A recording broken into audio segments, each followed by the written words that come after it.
ભરૂચથી સમાચાર છે। હાંસોટમાં આદિવાસી સમાજના લોકોને મુશ્કેલીનો સામનો કરવો પડ્યો। સ્મશાન સુધી જવાનો રસ્તો જ અહીંયા નથી અને જેના કારણે તેઓને ભારે મુશ્કેલી વેઠવી પડી। ડાઘુઓ વાંસના સહારે રસ્તો પસાર કરવા મજબૂર બન્યા, જેની આ તસવીરો આપ જોઈ રહ્યા છો।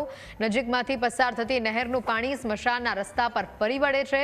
સ્મશાનને જોડતો રસ્તો વહેલી તકે બનાવવા માટેની માંગ ઉઠી છે। મુશ્કેલીભરી અંતિમ યાત્રાનો આ વિડીયો બહાર આવ્યો છે। નવું સ્મશાન અને તેને જોડતા રસ્તા માટે ₹5 લાખ મંજૂર કરવામાં આવ્યા। ખારવાળી જગ્યા હોવાથી કામગીરી ચાલુ નથી થઈ તેવું અહીંના સ્થાનિકોનું કહેવું છે।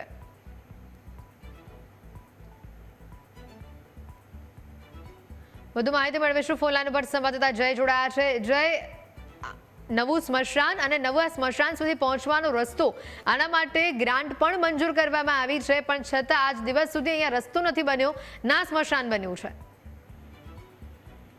જેથી તાલુકા મથક હાંસોટના દ્રશ્યો છે। હાંસોટમાં આદિવાસી સમાજનું સ્મશાન આવેલું છે, પરંતુ સ્મશાન સુધી જવા માટેનો પાકો રસ્તો ન હોવાથી આ પ્રકારના દ્રશ્યો વારંવાર જોવા મળે છે।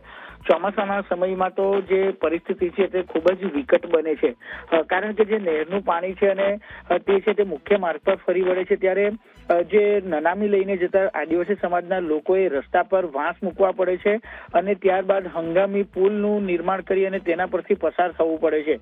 આ અંગે હાંસોટના જે સરપંચ છે તેમને પૂછતા તેઓએ જણાવ્યું હતું કે સ્મશાન અને તેને જોડતો માર્ગ બનાવવા માટે ₹5 લાખ મંજૂર કરવામાં આવ્યા છે, પરંતુ આજે સ્મશાન જે જગ્યાએ છે ત્યાં ખારયુક્ત જમીન હોવાથી હાલ ત્યાં કામગીરી થઈ શકી નથી, પરંતુ આદિવાસી સમાજના સભ્યો સાથે ચર્ચા કરી અને સ્મશાન બનાવવામાં આવશે। પરંતુ છેલ્લા ઘણા સમયથી આ જે પરિસ્થિતિ છે તેનું નિર્માણ થઈ રહ્યું છે, જેના કારણે લોકોએ જે છે તેનો ભોગ બનવું પડે છે। ત્યારે વહેલી તકે આદિવાસી સ્મશાનને જોડતો જે રસ્તો છે તે બનાવવામાં આવે તેવી લોકો માંગ કરી રહ્યા છે। આભાર વિગતો બદલ।